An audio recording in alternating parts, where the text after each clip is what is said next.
দরকার হলে আমরা আমরা দাবি করছি আমাদের সরকার ওই দেশকে টুকরো করে দেবে এবং সনাতনী হিন্দুদের জন্য আলাদা একটা হোমল্যান্ড তৈরি করে দেওয়া হোক। ওইখানে সেই হোমল্যান্ডে সনাতনী হিন্দুরা ওখানে থাকবে এবং দরকার হলে আমরা ওখানে পাকিস্তান থেকে যদি বাংলাদেশকে ভাগ করতে পারি, ওই বাংলাদেশকেও ওই দু টুকরো করে সনাতনীদের জন্য আর একটা হোমল্যান্ড আমরা তৈরি করতে পারবো। That guts we have, that strength we have, এবং আমাদের সরকার কিন্তু সেটা করবে আগামীতে। তাই দ্য ওয়ার্নিং বাংলাদেশের সরকারকে যে এই যে ধরনের যারা নাকি লাফালাফি করছে চিংড়ি মাছের মতন, 2 মিনিটে শুধরে দেবো তাদেরকে, এবং তারা যদি আজকে যদি না শুধরোয় অ্যাকশন কিন্তু হচ্ছে খুব শিগগিরই, এবং দরকার হলে বাংলাদেশকে 2 টুকরো করেও যদি করতে হবে। বাংলাদেশি হিন্দু সনাতনীদের উপর যে অত্যাচার করা হচ্ছে তার বিরুদ্ধে আমরা লড়বো। ভারত বিদ্বেষী বাংলাদেশিরা যে আমাদের পতাকাকে অপমান করেছে তার বিরুদ্ধে আমরা লড়বো।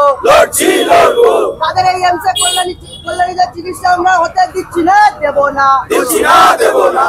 সম্প্রতি বাংলাদেশে হিন্দুদের ওপর অত্যাচার এবং ভারতীয় পতাকার অবমাননা ঘিরে উত্তপ্ত হয়ে উঠেছে দেশের রাজনীতি। তার সবথেকে বেশি প্রভাব পড়েছে পশ্চিমবঙ্গে।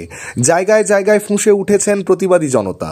তেমনি আজ কল্যাণীর প্রতিবাদী জনসাধারণ বিক্ষোভ দেখান রাজ্যের বিখ্যাত চিকিৎসা প্রতিষ্ঠান কল্যাণী এইমস হাসপাতালের মূল ফটকের সামনে।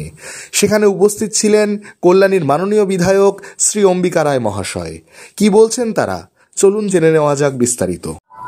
নমস্কার, স্যাফরন নিউজ টিভির পক্ষ থেকে জানাই সকল দর্শককে স্বাগতম। সম্প্রতি বাংলাদেশে হিন্দুদের ওপর অত্যাচার এবং ভারতের জাতীয় পতাকা অবমাননার প্রতিবাদে আজকে একটি প্রতিবাদ কর্মসূচির আয়োজন করা হয়েছে, যেখানে উপস্থিত আছেন কল্যাণীর মাননীয় বিধায়ক শ্রী অম্বিকা রায়। আমরা তার মুখ থেকে শুনে নেব আজকের কর্মসূচি সম্পর্কে বিস্তারিত। নমস্কার দাদা, আজকে আপনাদের এই কর্মসূচি কি নিয়ে?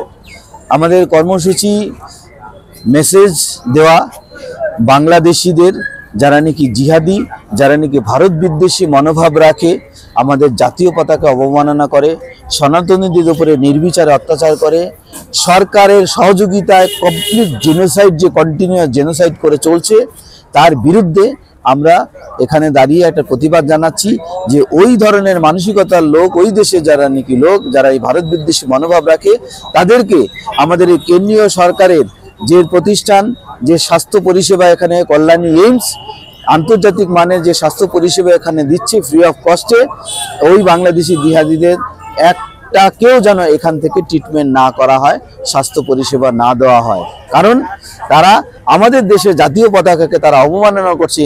তারা আমাদের দেশের যে ফ্রি অফ কস্টে ট্রিটমেন্ট করে যাবে, এটা হতে পারে না, এটা কখনো হতে পারে না। এবং এটাকে ইমিডিয়েটলি যদি বন্ধ না করা হয় এবং চিন্ময় প্রভুকে নিঃশর্ত যদি মুক্তি না দেয়, আমাদের এই সমস্ত কিছু কেন্দ্রীয় সরকারের যত পরিষেবা আছে সকলের জন্য, সেই পরিষেবা থেকে বাংলাদেশিদের এই ধরনের মানসিকতার লোকেদেরকে আমরা দিতে দেবো না।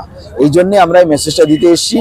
অর্থনৈতিক যে রেস্ট্রেইন সেটা তো আছে, সেটা পরে, আগে আমরা মেসেজটা দিচ্ছি যে এই কেন্দ্রীয় সরকারের যত আছে, কোনো জায়গা থেকে সরকার যেন এই পরিষেবা না দেয় বাংলাদেশি জিহাদিদের। এবং অন্যান্য শুধুমাত্র কল্যাণী এইমস নয়, ইন্ডিয়ার যে কোনো জায়গায় যে সমস্ত সরকারি প্রতিষ্ঠান রয়েছে তাদের কাছ থেকে যেন এরা পরিষেবা না নেয়, এটা এই জন্যই আমরা আজকে এখানে সমস্ত লোকের আমরা এখানে এসে এই প্রতিবাদ জানাচ্ছি। দাদা, বাংলাদেশিরা বলছে যে অবরোধ করলে নাকি ভারতেরই ক্ষতি হবে, এই বিষয়ে আপনি কি বলছেন? ভারত পয়দা করেছে বাংলাদেশকে, আর সাজেশন দেবে ভারতের ক্ষতি হবে, আর খেতে পাবে না, না খেতে পেয়ে মরবে। ভারতবর্ষের ইকোনমি 4th নাও লার্জেস্ট ইকোনমি এখন ইন দ্য ওয়ার্ল্ড, আর ও বাংলাদেশকে না ইয়ে করলে খেতে পাবো না। মানে তারা কি আমাদেরকে ফ্রিতে দিচ্ছে কোনো কিছু?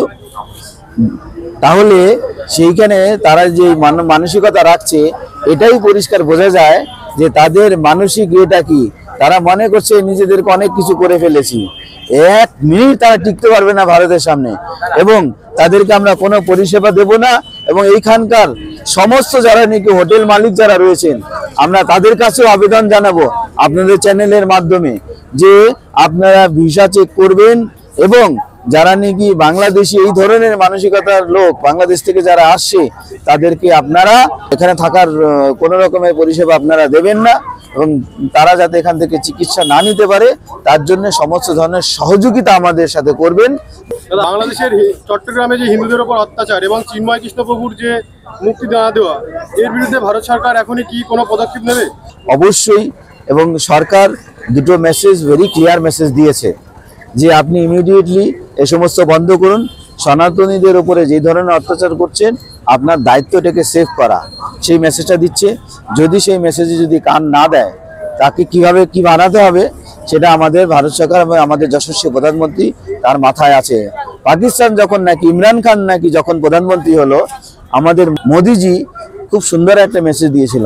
মোদিজি ওখানে গেছে, তার সাথে বন্ধুর বার্তা কিন্তু সেখানে দিয়েছে যে আপনার কাছ থেকে আমরা এই আশা করব যে ভারত বিদ্বেষী কোনো ধরনের চক্রান্ত যেন না করা হয় এবং কাশ্মীরে যে সমস্ত অস্থিরতা সৃষ্টি যে করছে সেগুলো যেন না করা হয়। আমি আপনার কাছ থেকে আবেদন জানাচ্ছি।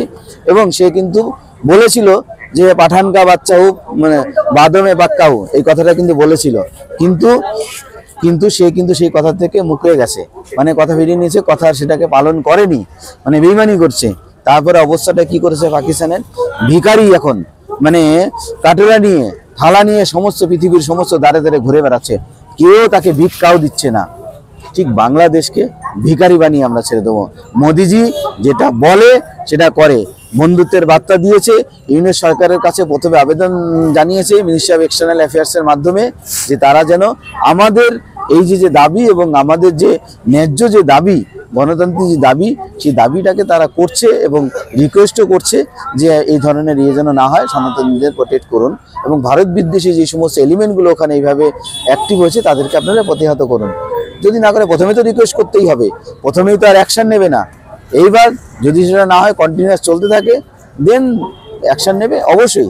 দরকার হলে আমরা দাবি করছি আমাদের সরকার ওই দেশকে টুকরো করে দেবে এবং সনাতনী হিন্দুদের জন্য আলাদা একটা হোমল্যান্ড তৈরি করে দেওয়া হোক ওইখানে। সেই হোমল্যান্ডে সনাতনী হিন্দুরা ওখানে থাকবে এবং দরকার হলে আমরা ওখানে পাকিস্তান থেকে যদি বাংলাদেশকে ভাগ করতে পারি, ওই বাংলাদেশকেও ওই দু টুকরো করে সনাতনীদের জন্য আর একটা হোমল্যান্ড আমরা তৈরি করতে পারবো।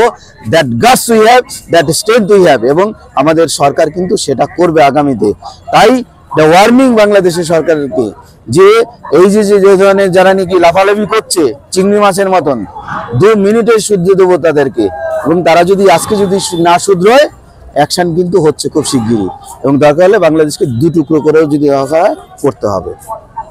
তো আপনারা বিধায়ক মহাশয়ের কাছ থেকে শুনলেন আজকের কর্মসূচি সম্পর্কে বিস্তারিত। ক্যামেরায় শুভ রায়ের সঙ্গে Sourav modak, bureau report, saffron news TV.